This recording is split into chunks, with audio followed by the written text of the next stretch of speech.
كان يا مكان جوز صغار اسمهم لؤي وليان يعيشوا في دار صغيرة مع أبوهم وأمهم.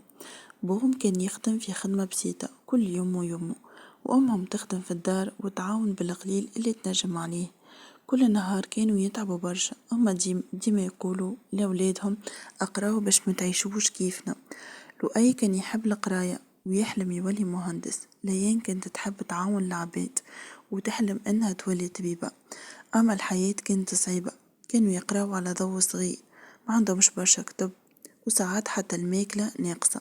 نهار من نهارات رجعلو اي ولقى ابوه تعب برشا، ويسمع في امه تبكي خاطر ما عندهمش فلوس باش تشري لهم الكتب القراية. ليان قالت لها كي نكبروا باش نشري لكم دار كبيرة وما تعودوش تتعبوا. بوها ضحك وقال انتوما اعز ما عندي، يكفيني نشوفكم ناجحين. سنين تعداو لؤي وليان ما استسلموش، كانوا يقراو كل يوم حتى كي يتعبوا يتفكروا تعب والديهم. لؤي ولا من الأوائل في الرياضيات، وليان ولت من الأوائل في العلوم. كي كبروا ودخلوا للجامعة، لؤي يقرا الهندسة وليان قررت انها تقرأ طب. كانوا يخدموا ويقراوا في نفس الوقت باش يعاونوا عائلتهم.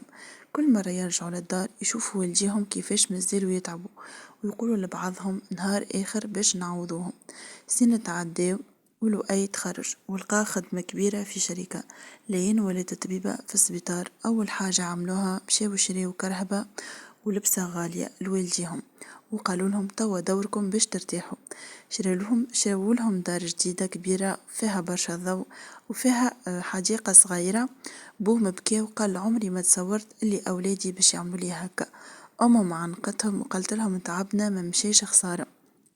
في نهار افتتاح الدار، لؤي وليان عملوا مفاجأة كبيرة لوالديهم، جابوا لهم بوكس هكايا صغرون، جابوهم للدار الجديدة وعطاوهم مفتاح وقالوا لهم هذه داركم خاطر انتوما بنيتوا حياتنا.